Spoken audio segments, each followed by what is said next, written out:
Tonight on CBC Vancouver News. Going after the homes of those who launder money in BC.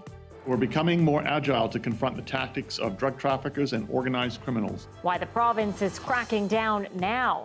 Plus, the cost of living is making Ramadan harder for Muslims. Oil is like 40–50% higher, right? Getting around rising prices to serve the community. And returning home after more than 50 years in captivity. This animal, for over 50 years, has moved people. Lolita the Orca is being brought back to the Puget Sound. This is CBC Vancouver News.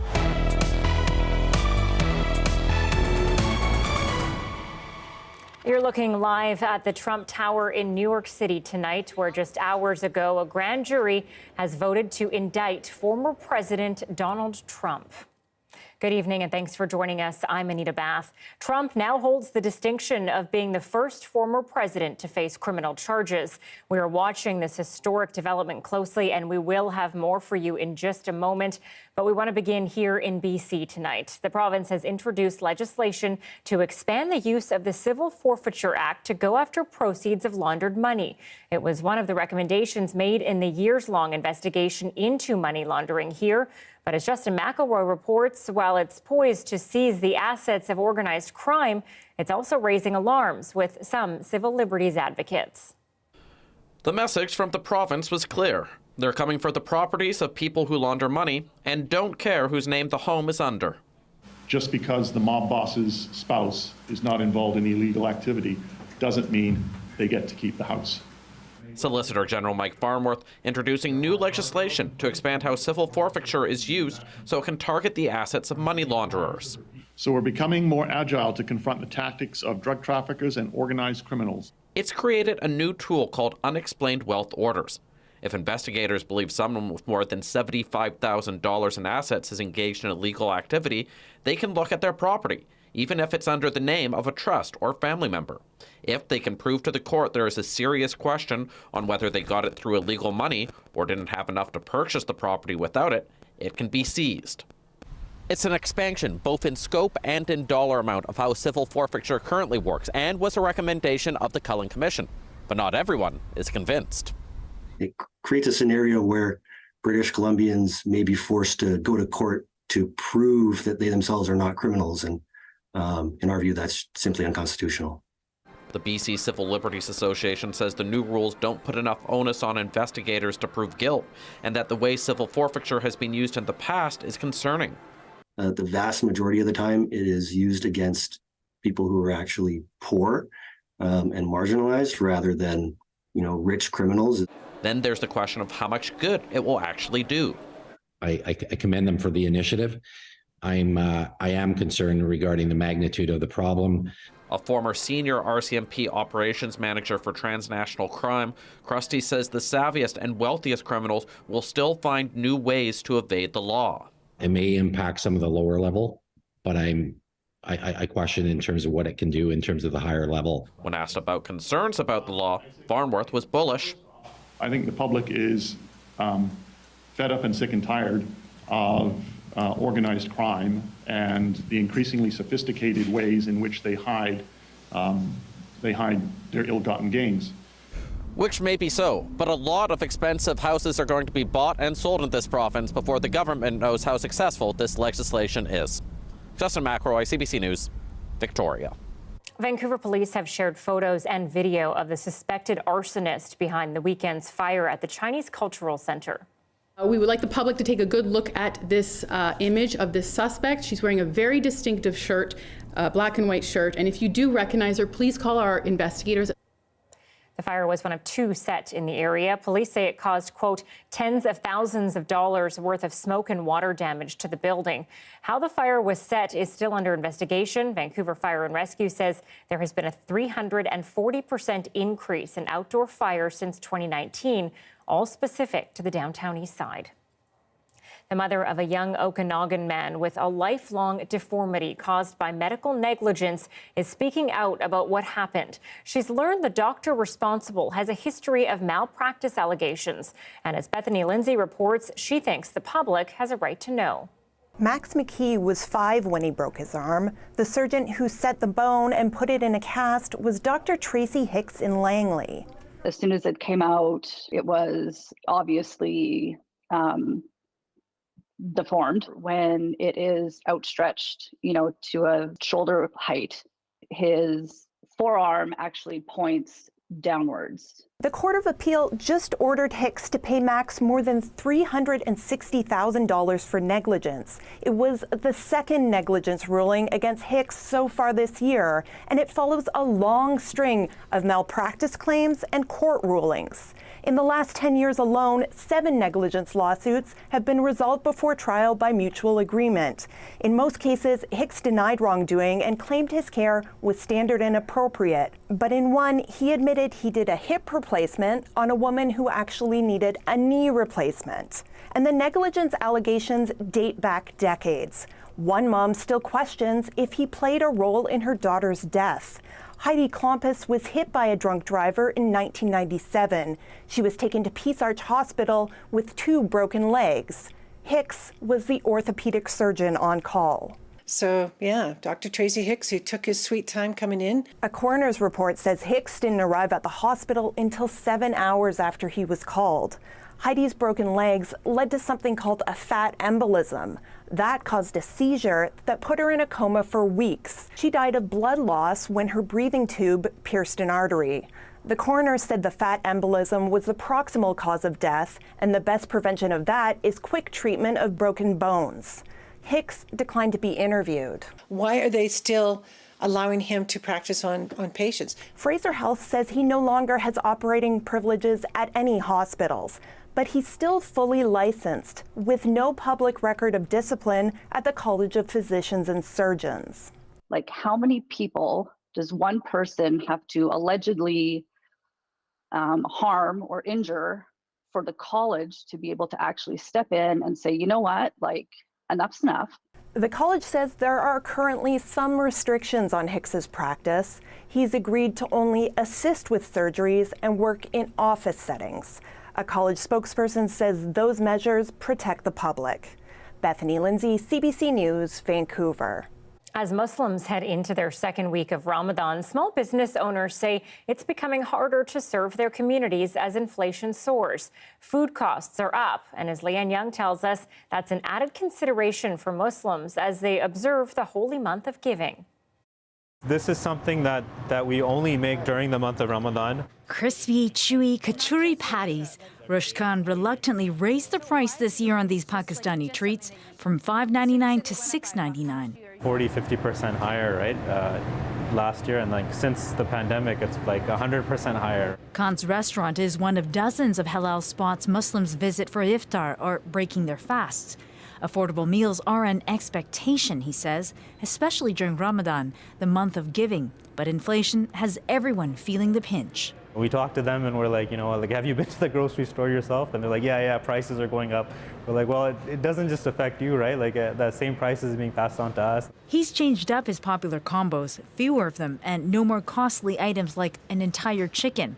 But at this halal fried chicken and pizza shop, Iqbal Jabbar feels he has fewer options. We are selling less than McDonald's, and yet we are still having a hard time bringing people in.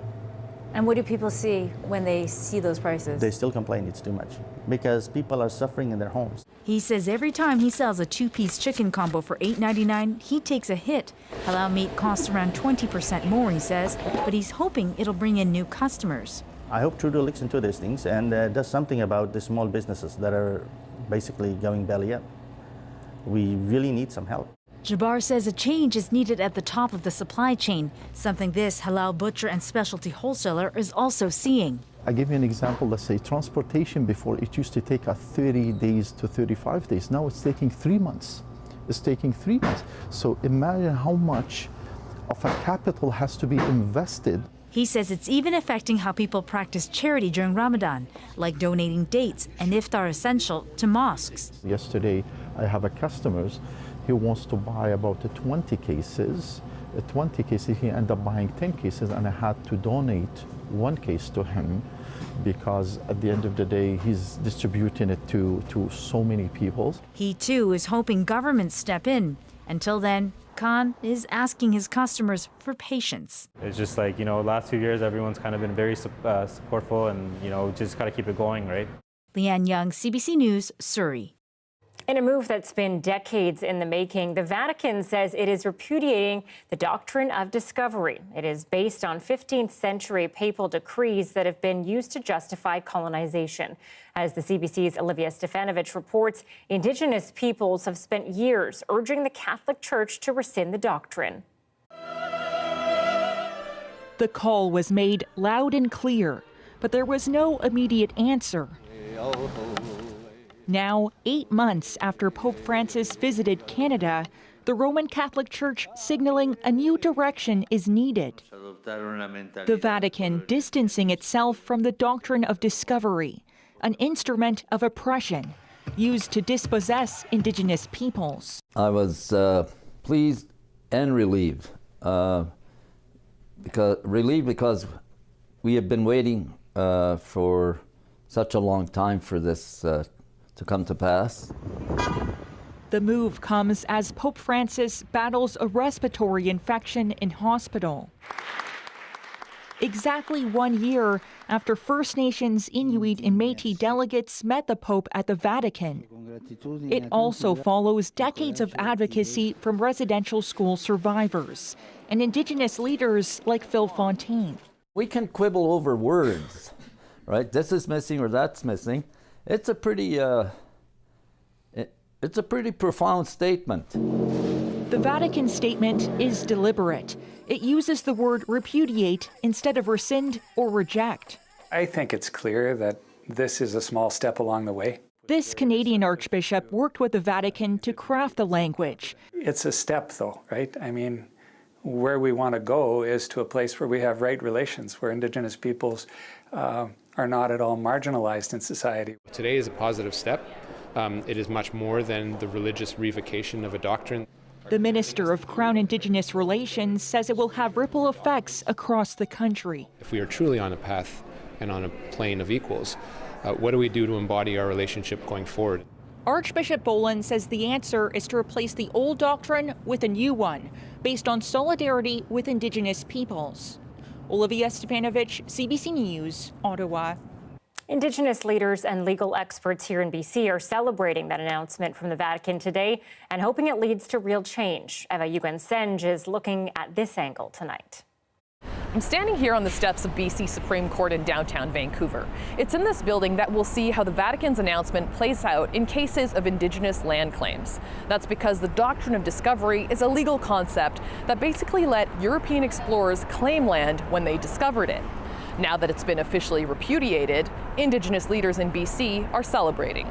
It's quite significant as a statement by the Vatican saying that was never our intention, or that we didn't intend for the application of the doctrine of discovery as it has been applied.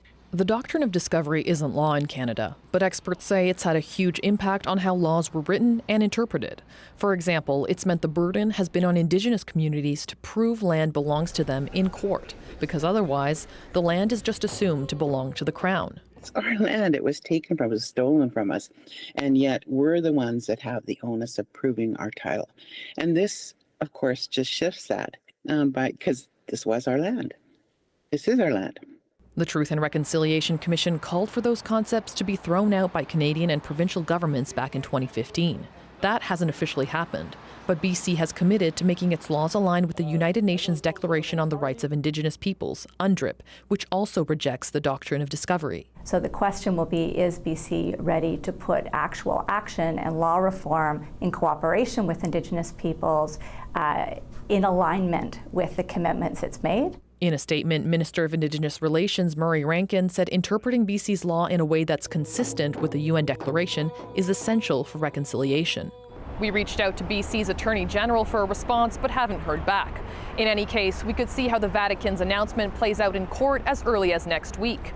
The Gitga'ala Nation is taking the province to court over land rights on the north coast of BC. It's the first major case to consider BC's Declaration on the Rights of Indigenous Peoples Act. Eva Yuguen-Senge, CBC News, Vancouver.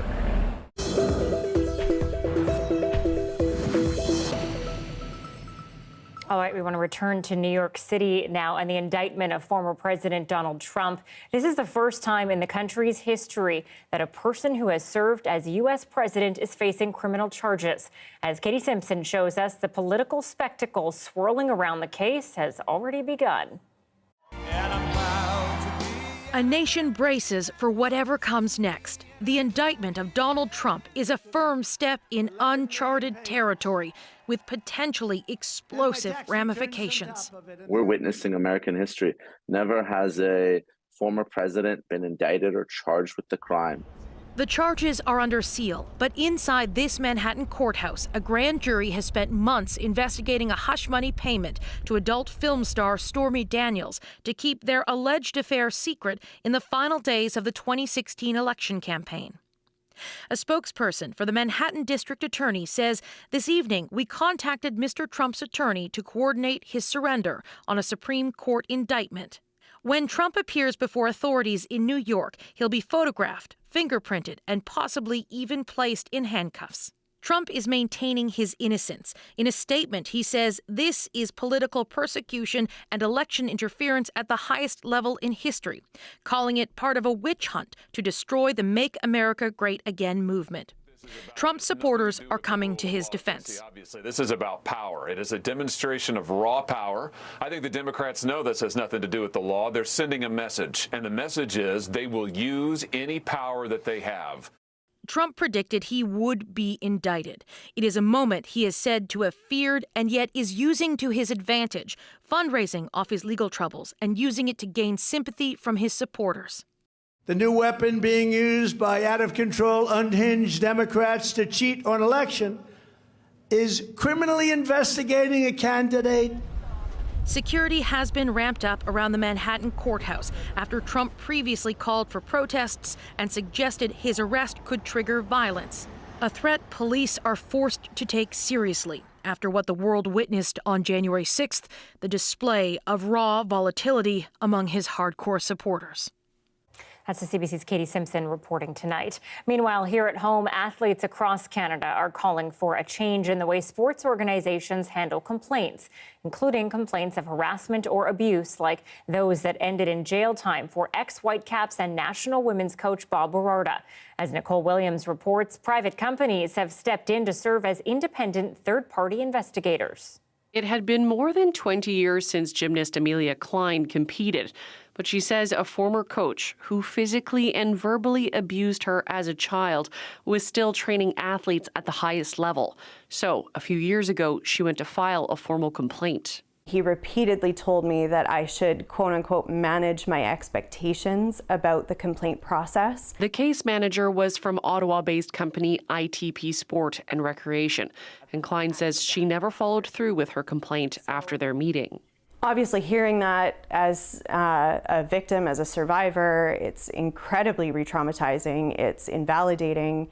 Since 2018, ITP Sport has taken on roughly 1,000 safe sport cases across the country, including Miriam De Silva Rondos, who alleged a toxic culture within Boxing Canada. She and other athletes say the firm minimized their concerns, communicated sporadically, and took many months to only conclude at times that an issue was out of its scope. My hope was shattered. Yeah, for a lot of athletes, our hope were shattered. And then there's the financial interest. Critics question how companies like ITP can stay objective when they're paid by the sport federations they're tasked to investigate. An investigation is not independent if it is paid for by the very institution that has something to lose with negative findings. Since 2018, at least a dozen private companies have sprung up to serve as third-party safe sport investigators. Organizations hire them to handle complaints. they need to or risk losing federal funding. ITP partner Allison Forsyth is a former Olympic skier and abuse survivor herself. In a statement, she says the work the company is doing is paramount for athletes. The company's founder says their work is complicated but objective. We're working with the complainant and the respondent. The party is not involved. I think we're absolutely neutral. There's no influence for the individuals who pay us. The ITP leadership team actually says it would welcome regulation of its industry so that investigations by companies like theirs could be audited and any wrongdoing could be highlighted and corrected if necessary. Nicole Williams, CBC News, Ottawa. And Canada soccer executives faced MPs on Parliament Hill today who are demanding answers on a few different fronts, including their treatment of the women's team and how much money they're taking home. As Thomas Dagla tells us, MPs had Soccer Canada playing defense. After months of turmoil at the top of Canada Soccer, current and former executives of the federation faced pointed questions from skeptical MPs about generous salaries. It's been reported that you earned $2 million from soccer in 2019. About gifts for top officials. Over $11,000 for new suits. And much less lavish treatment for women's players. This is an organization run by men, for men. Despite winning Olympic gold in Japan 2 years ago, the women's national team has complained of worse conditions and less pay than the men. When Captain Christine Sinclair raised their demands, she recently recalled being met with sexist language. The president of Canada Soccer listened to what I had to say, and then later in the meeting referred back to it as, quote, what was it Christine was bitching about? Nick Bontis says he doesn't recall using that word, but I feel terrible about making her feel this way, and I've since communicated with Christine and her agent to apologize personally. The women and men have both taken strike action against Canada Soccer, with contract negotiations still stalled. Executives insist they're offering equal pay. The women's national team was earning 1/5 what men's national team players were earning. I think that math would not actually come out to be the same number that they've reported. The women's team heads to the World Cup in Australia and New Zealand this summer. They're demanding the same conditions the men got for their big tournament last year. But it's not settled yet. Thomas Dagg, CBC News, Toronto. The Independent Investigations Office is looking into a police-involved shooting in Duncan that has left one man in hospital with serious life-threatening injuries. It happened Tuesday night, and here's a look at the aftermath yesterday. North Cowichan and Duncan RCMP say they received a report of a man who appeared impaired driving construction machinery in a residential area. Police attempted to stop him, then one officer fired their gun and struck him. He's been identified by family as 31-year-old Davin Cochran. Friends say he was in hospital for knee surgery and was given ketamine before he left the hospital, and these events occurred. It's not like him to go and jump in a skid steer and do that kind of thing. You know what I mean? Like a lot of us, when we're young, we're kind of dumb and we have our past and whatever, but he had changed his life. He was doing very well. So I think the ketamine at the hospital completely changed and altered his mind. Like, it's something that he wouldn't have done. Friends say Cochran's family is devastated by the shooting. He is a father to a 10-week-old, and they've started a fundraiser for the family's expenses. The IIO is investigating police conduct in the arrest. Well, there's a warning tonight about a spike in sextortion scams targeting boys and men. In New Westminster, police say cases there have more than doubled in the last year, from 12 to 29. The victims are contacted online by someone using a fake account and usually posing as a woman. They set their location to be close to the victim and ask for sexually explicit photos. They then threaten to release the images unless the person pays a ransom. The demands often come from international organized crime networks. Police believe the cases are underreported, and they're asking anyone who has been a victim to come forward. Herring spawning off northern Vancouver Island is dazzling residents of Port McNeill.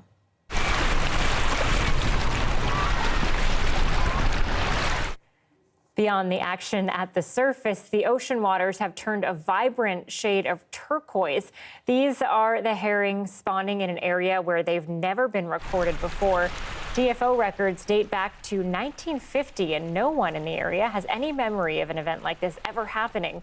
The mobs of fish aren't just exciting for residents. The bonanza has also, as you can see, been a feast for sea lions and marine birds. Well, turning to more southern waters now, an orca will soon be returned home in Puget Sound after being kept at a Miami aquarium for more than 50 years. Lolita the whale was captured in 1970 off the coast of Washington state, but activists advocating for her release have finally hit a deal. Michelle Gassoub joins us live with more on this. Michelle, what led up to the decision to release her? Anita, part of the decision is to right the wrongs of the past. Environmentalists who advocated for this decision say Lolita and her continued life in captivity are a symbol of mistakes that have been made in taking whales out of the wild. The aquarium today also saying the orca's health has been declining in captivity, and she'd suffered several illnesses in 2021 and 2022, but that thanks to a team of experts and recent health assessments, her appetite and energy levels have stabilized, and they think this is the right time to take this step. I think we're up to the task. I think we can do it. And intention is the beginning. We began the intention a while ago, and now we're here today, and this extraordinary step has been made. And Anita, interesting to note that some of the people working for Lolita's release have been advocating for this for almost 30 years. Yeah, a huge deal for them, I imagine. Definitely a very long process to get to today's decision. You know, my first thought is, how will she actually survive after being so long in captivity? Yeah, Anita, that really is the question on everyone's minds, and not everyone is on board with this decision. Andrew Treitz, who is UBC's Marine Mammal Research Unit leader, has said moving Lolita would be a very cruel and inhumane thing to do. He says he's concerned that given her age, the safe window to bring Lolita home to BC waters has passed. But the actual move is going to be complex. She'll be moved into a rehabilitation pen where she'll be provided with food, medical supervision, and care. Now, if you grew up in Vancouver, you may remember seeing orcas at the aquarium here. Of course, there are no longer any orcas in captivity in Canada. Lolita's release really a symbol of changing attitudes towards having these massive and highly intelligent animals in a tank. Anita? No kidding. Michelle Gassoub reporting live for us tonight. Thanks.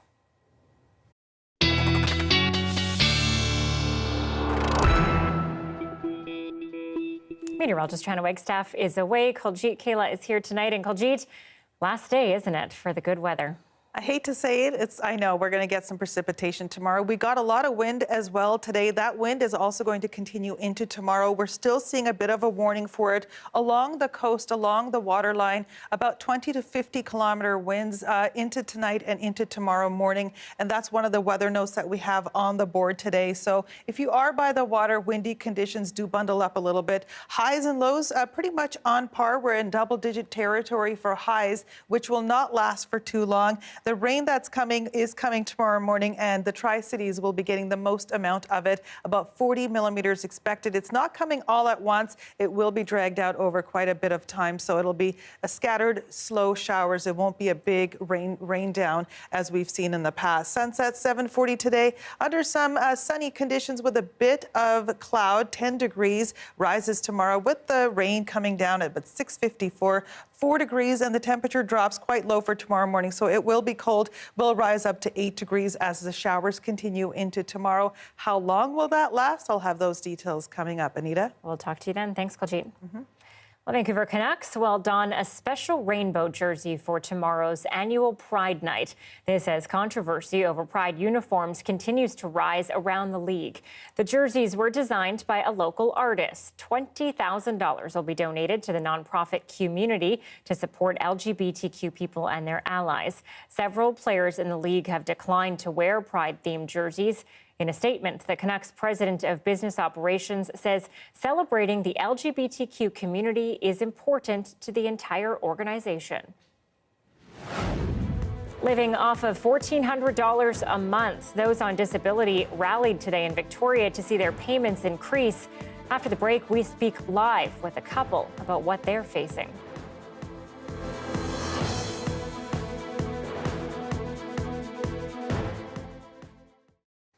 Thanks for joining our commercial-free live stream tonight. The federal government says it will set aside portions of New Brunswick's Bay of Fundy for marine conservation.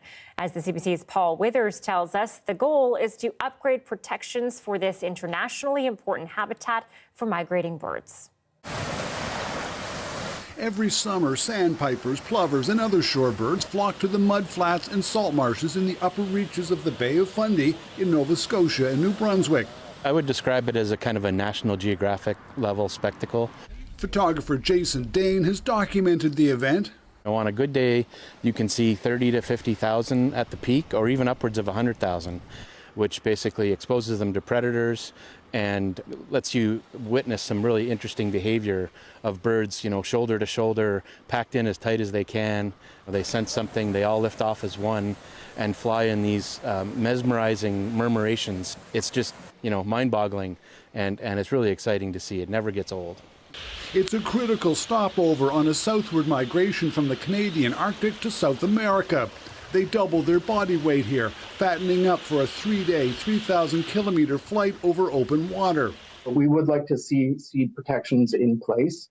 Gary Donaldson is with the Canadian Wildlife Service, which is in charge of the conservation effort. He says 4 shorebird hotspots have been identified in the inner Bay of Fundy. They are the Minas Bight, from Blomidon down to Windsor, Cobequid Bay near Truro, the Cumberland Basin, and Shepady Bay in New Brunswick. Land, intertidal zones, mudflats, and adjacent marine areas will be included in the conservation package, but exact locations have not been identified, nor what measures will be imposed there. We don't want to presuppose outcomes because we want to start with those discussions to understand what are the important places for our Indigenous communities, what are the important places for the various industries that are active in the Bay, and then from there, start building towards a protected area that does the best to overlap those, needs for conservation with needs for community. There is not a lot of time. Each of the proposed sites that you see on the map are at different stages. The federal Minister of Fisheries added the inner Bay of Fundy to its ocean protection plan for 2025, a deadline many believe is unlikely to be met given consultations that lie ahead. 2025 might be hard. But I really am glad to see that they've put it as a priority and that they will allocate the staff resources on the government side to help make it happen. In the meantime, more talks are planned, including one later this month with the fishing industry, as the move to ensure scenes like this continue in perpetuity. Paul Withers, CBC News, Halifax.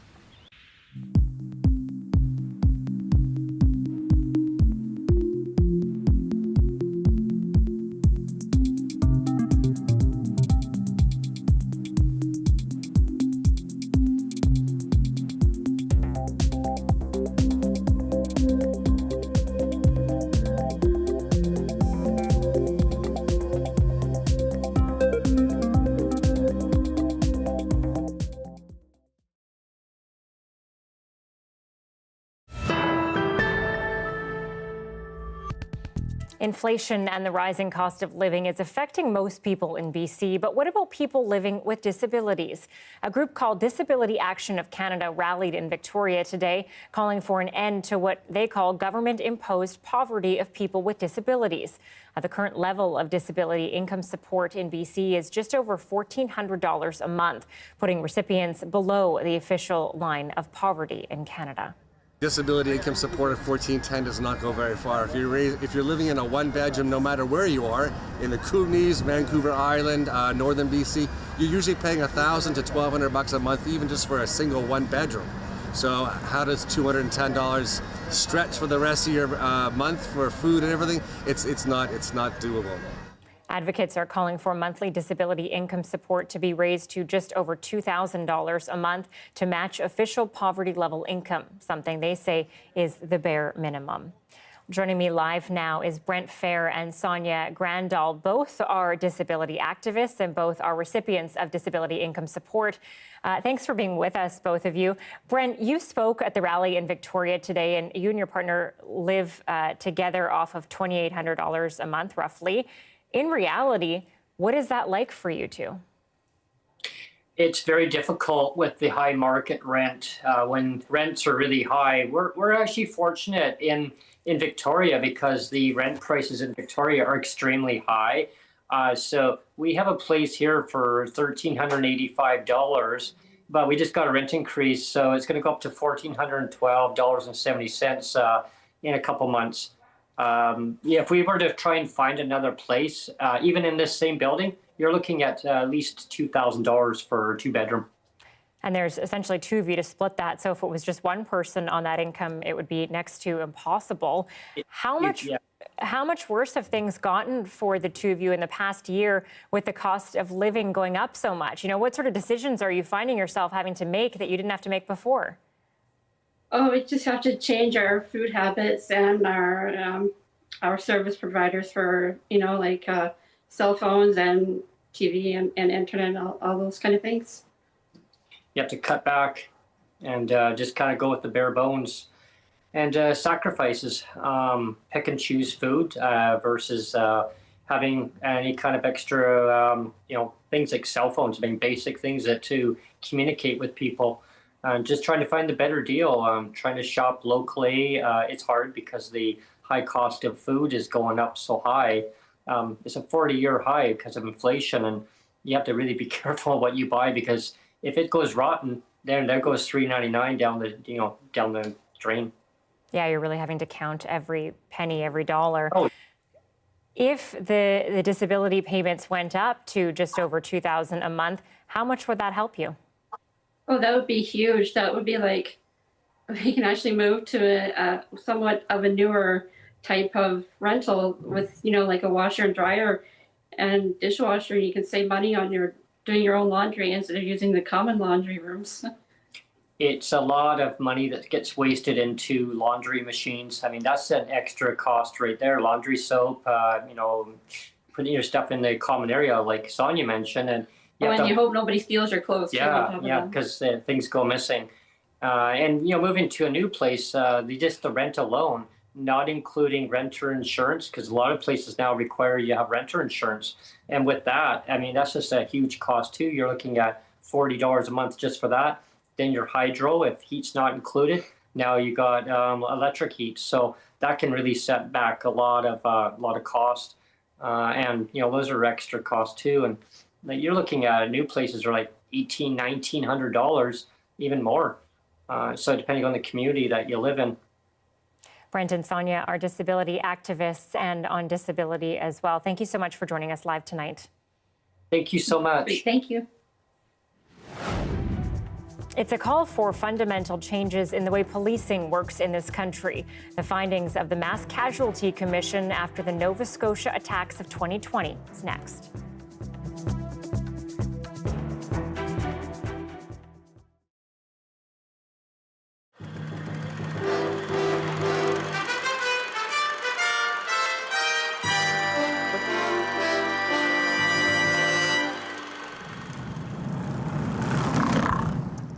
It was one of those unlikely but fateful encounters. Doug Routley, in his early 20s from Vancouver Island, was cycling around Japan. One day he saw a bike that took his eye. It wasn't easy, but eventually he tracked down the factory that made it. The factory wasn't what he expected. It was very small and just the 3 frame builders. So it was, he's very much an old style builder with an eye for the new technology. So he's old school quality with new school technology. He is Teruro Kagayama, the factory owner. Like Routley, a man obsessed by a love for bicycles. They made a deal. Routley would teach Kagayama English. Kagayama would give Routley one of his bike frames. In the end, it came to this. Routley cut a deal to import Kagayama's Zuno frames into Canada. By adding the seats, wheels, and other gear here in BC, he escapes paying duty on the frames. But that doesn't make it cheap. They run between $800 and $2,000 with a few specialty bikes to be custom built at around $4,000 or $5,000. So that's a fair whack of money for a bicycle. Yeah, it is.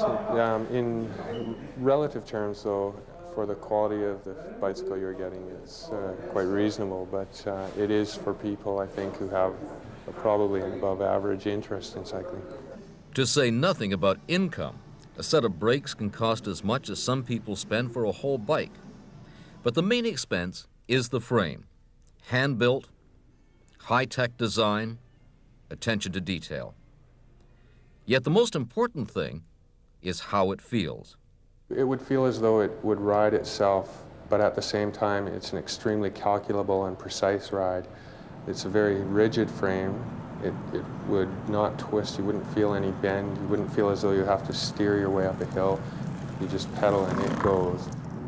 The factory in Japan only makes 1,400 frames a year, yet Routley has a promise of 500, about 1 of every 3 made. He opened his shop 3 months ago and is also wholesaling the bikes to other shops across the country. Business, he says, is quite good. So the conspiracy of chance changed Doug Routley from a freewheeling traveler to the president of his own business at age 25. I hadn't planned to be a businessman, but I did want to do something in my life associated with cycling because it had been a big part of my life, and I was happy that it turned out the way it did with Mr. Kageyama.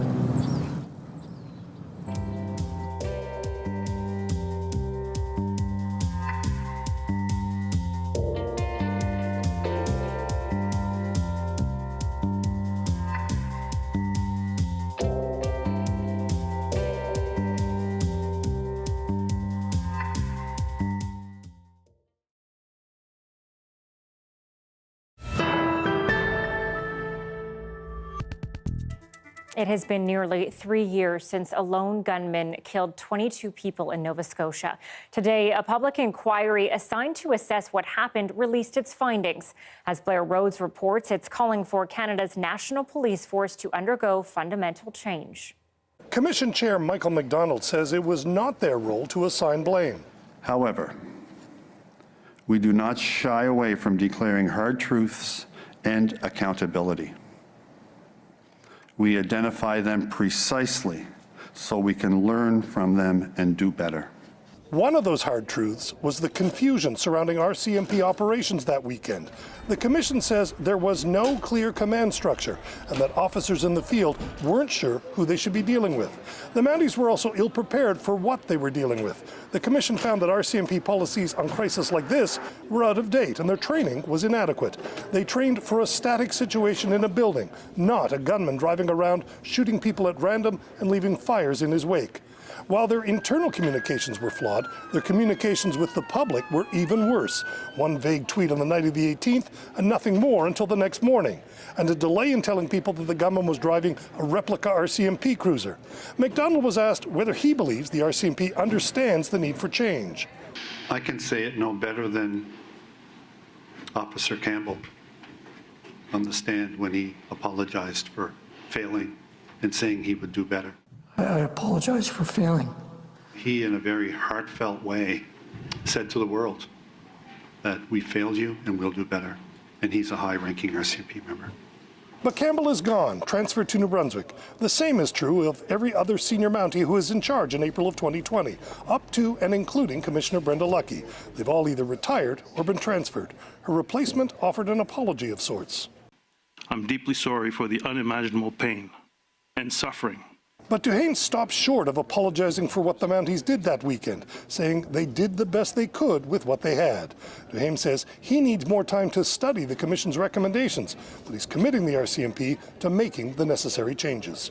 Michael McDonald says he's optimistic that his Commission's report won't join others gathering dust on a government shelf somewhere. He says that's because he expects stakeholders, including the families of the 22 victims, to hold people's feet to the fire to make sure that this time something is done. Blair Rhodes, CBC News, Truro. That report took a close look at the causes of the mass shooting, which began when the shooter violently attacked his spouse. Some of the recommendations focus on gender-based intimate partner and family violence. Garther Hampshire has that side of today's recommendations. A public health emergency is how the Mass Casualty Commission characterizes gender-based intimate partner and family violence. Likening it to the COVID-19 pandemic, the inquiry members say a wide-ranging reaction is needed from everyone. When we talk about violence prevention, we also talk about it in terms of a public health approach. And we have to address the root causes of violence. The Commission thinks a lot can be learned from the treatment of Lisa Banfield, the gunman's partner. Their findings are that she suffered physical violence and threats, as well as emotional and many other kinds of abuse. But that following the shootings, she was actually re-victimized. The Commission members note Lisa Banfield was the first one to be attacked, but was not treated as a survivor by the RCMP in the months that followed, eventually being charged for providing ammunition to the gunman. It validates her experience and her feelings, which have been challenged and brought into question significantly the last 3 years. During testimony to the inquiry, Banfield talked about the fear she lived with in a relationship that lasted over 19 years. He put the gun to my head to scare me and said that he could blow off my head. The charges she faced have been resolved after being moved to a restorative justice process, but the report says the RCMP's treatment of her could make it less likely for women who are survivors of gender-based violence to get help from the police. However, her lawyer today says the Commission's report provides hope. Victims of domestic violence and gender-based violence are given a voice like never before. Their plight illustrated in this report with such clarity. In their recommendations, the Commission members are calling for all levels of government to declare gender-based, intimate partner and family violence as an epidemic. And they don't stop there, making the same call to just about every organization. There is also a powerful plea to men to take action themselves. Women have been carrying, through community-based organizations, the burden of protecting women almost exclusively for far too long. It's time for men to step up. And to handle the scale of the problem, the report says there should be epidemic-level funding for prevention and intervention programs.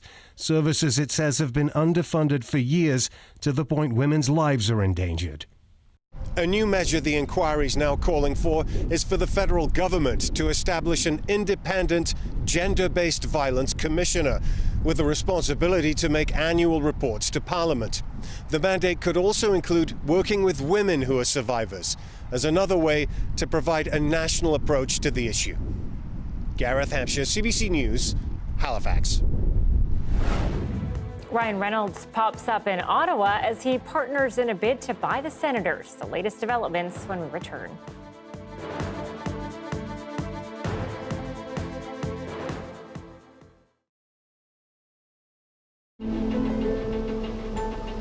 I don't think enough people realize that there is still a place that's just as wild as it has always been, right here in British Columbia.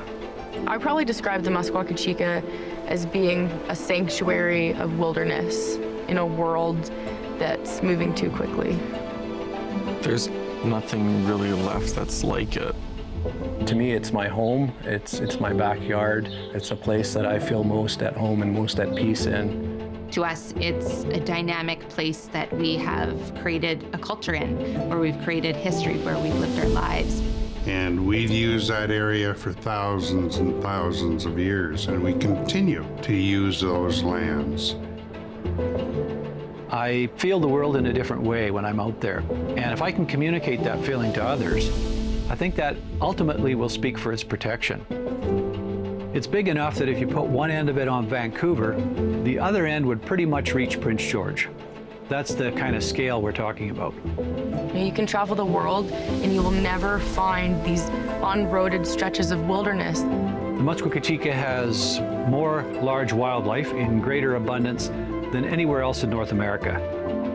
Caribou will run right up to the horses. Grizzly bears will sit there on the side hill and chew their grass and watch you.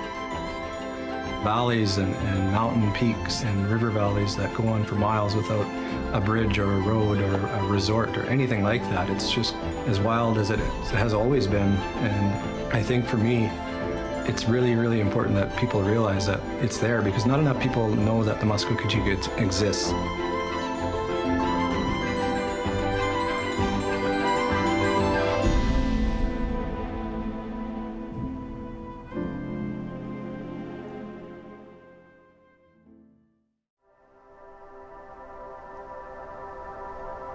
When I'm out in the Muskwekachika at the head of the pack string and we come up over a remote pass and they're laid out before us, as far as you can see is a sea of mountains. And you know, in those mountains, there are no roads. There are no towns, there's no cities, there's no power lines, there's no pipelines. This area is pristine. And being there and knowing that you're experiencing it in this way, and that other people have experienced it in this way for thousands of years, that continuity, I think, connects you in a much deeper way to history, and not only looking back, but looking forward too, because I think this land will be left for others when we pass off the scene.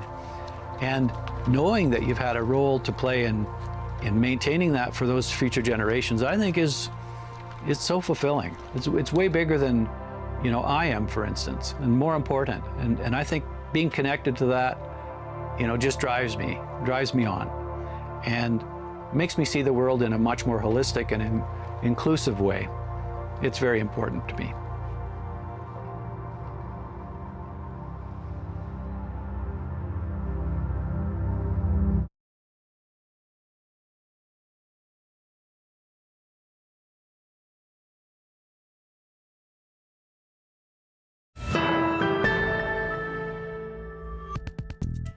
One of Vancouver's favorite sons, Ryan Reynolds, is in Ottawa. He's one of the possible new owners of the Senators and was taking time to meet with the city's mayor and the National Capital Commission. CBC's Sana Choi was able to get a glimpse of the actor earlier today. It all started when Ryan Reynolds posted this photo this morning, his arm around Ottawa Mayor Mark Sutcliffe. Beside him, Chris Brady, president of the Remington Group. That's the Toronto company the actor is reportedly hoping to buy the Sens with.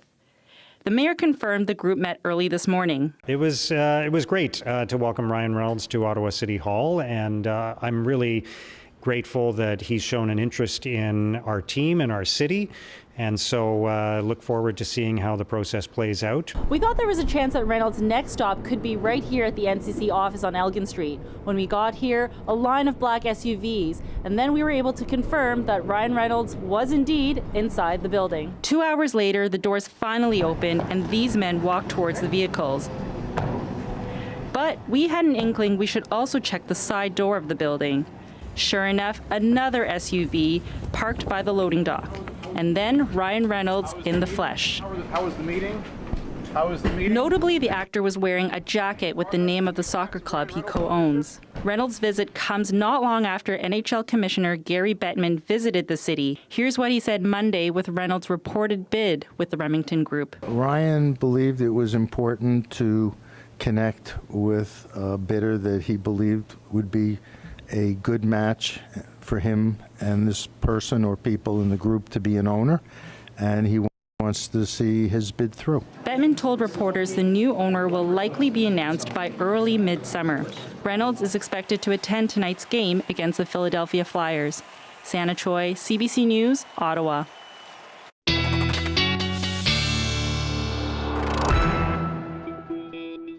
Yeah, British Columbians, Canadians sure love some Ryan Reynolds. That's why I'm wondering, why not the Canucks? Why all the way in Ottawa?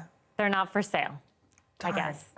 So close. But he had some good weather there in Ottawa, much like the day we had here, for sure. We had a great day today, but we do have a frontal system that is coming in from the northwest, and it's bringing precipitation for most of the province. And we're going to see that tomorrow across the province. And in some areas, we're even going to see a mix of snow and rain as well, but not for the lower mainland. The lower mainland is just going to be sticking to straight, good old rain. The mix of sun and rain is going to be for Prince George and Williams Lake, a high of 6 for Prince George, 4 for Williams Lake, wet all along the coast as well for Port Hardy and Victoria. Kelowna will be dry with double-digit temperatures tomorrow. Not dry, sorry. There will be some rain there with a mix of cloud and sun. Dry will be Cranbrook with no rain tomorrow, but most of the province seeing lots of rain and snow mixed tomorrow. For us here in the lower mainland, that means we're going to be seeing levels of up to 40 millimeters of rain for the Tri-Cities. They'll get the most amount in about a 24-hour period for Friday. 25 to 35 on the North Shore, 20 to to 25 for Vancouver and Squamish, and about 10 to 15 millimeters of rain in Surrey. How long is it going to last? Not too long, hopefully. It'll all pretty much come down on Friday in all of those regions. 8 degrees will be our high, 4 degrees our overnight low, so getting cooler as well. We'll see scattered showers throughout the weekend as well, with some chance of sun here and there, so scattered showers meaning very, very light. By Monday and Tuesday, we're returning to mostly sunny conditions again, and our highs will be bumping back up to 7 and 9 degrees. Overnight lows of 0 and 1, so pretty cold overnight for the beginning of next week, but it will be a dry start. Anita? Thank you, Coljean. You're welcome. It's a smooch 65 years in the making. Scientists have found evidence that some of the most popular dinosaurs may have had lips.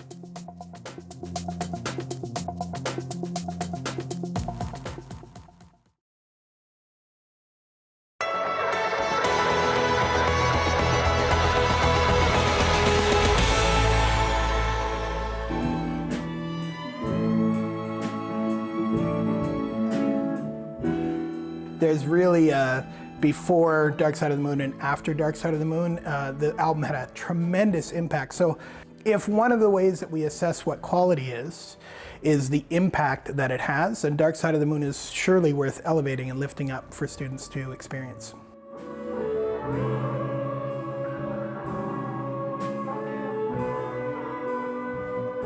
So my dad used to love Pink Floyd a lot, which automatically means I can't like it. So I think when I first started, I had these like preconceived notions that, oh, Pink Floyd, it's too old school for me. I don't really want to play this. And then I kept listening to it.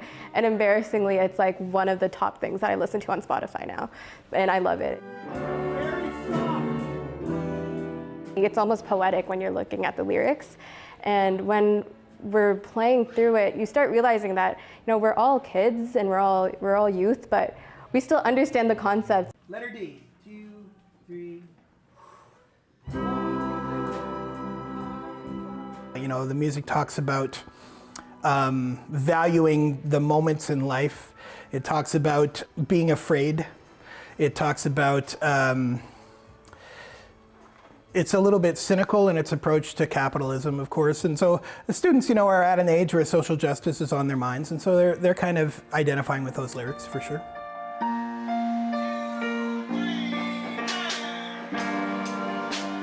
I've done a lot of performances, but I think this is probably the most stressful one I've ever had, because we've been working on this for not as long as a few other ones I've done, but it's probably the most stressful because, you know, this music it has a large legacy behind it, and it's been a lot of fun to learn.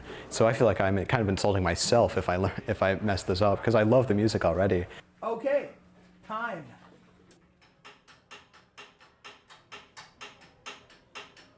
The opening of Time is a drum solo that I'm having some trouble working on, mostly because it's not meant to be written in sheet music. From what I understand, it was mostly improvised. And so it's very interesting to try and learn, and it's a lot of fun. But I've tried to take a bit of my own spin on it, to improvise a section of it for my own inspiration.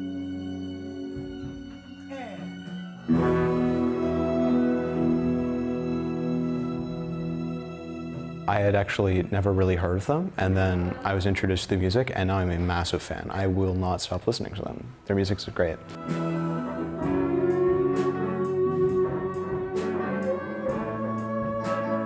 And it's been so fun playing it at home. I think my parents hate me for it because like the amp's like at full volume, and it's just been so fun. And I think when you're playing music that's fun, it automatically becomes good music.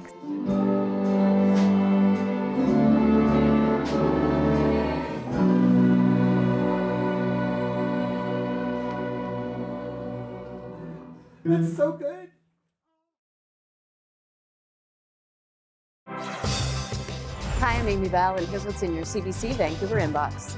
On April 11th, join CBC Vancouver's Johanna Wagstaff at the Alumni UBC webinar with Dr. Simard and her work on the Mother Tree Project. The focus is to connect First Nations, forestry companies, government, and academics to create resilient forests and stewards of the land. Register at alumni.ubc.ca. And on April 15th, join CBC at the Vancouver Vaisakhi Festival, a Sikh celebration of the coming of a new year.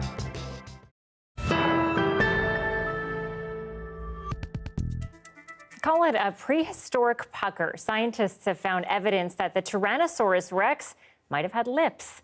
Paleontologists from the Royal Ontario Museum say dinosaurs like the T-Rex and velociraptors may have looked very different than we currently believe.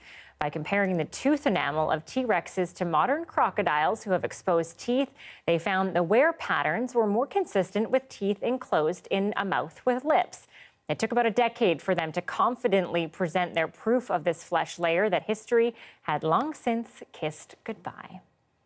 Very, very cool. Thanks for being with us tonight on CBC Vancouver News at 6. We are going to leave you with a live look of the Trump Tower in New York City tonight, where Trump supporters are actually protesting in Mar-a-Lago, but this is in New York City. Now, the case centers on hush money payments, a grand jury's decision to indict the former president. Those hush money payments allegedly made to former adult film star Stormy Daniels in the final weeks of Trump's 2016 campaign. Now, he faces more than 30 counts related to business fraud. That's according to CNN. This is the first time in American history a current or former president has faced criminal charges. Now, Trump was asked to surrender actually on Friday, but his lawyers say the Secret Service needed additional time to make security preparations. And those people who couldn't publicly discuss those security details say that he is expected to surrender early next week. He is expected in court on Tuesday. Again, a live shot tonight, New York City, the Trump Tower.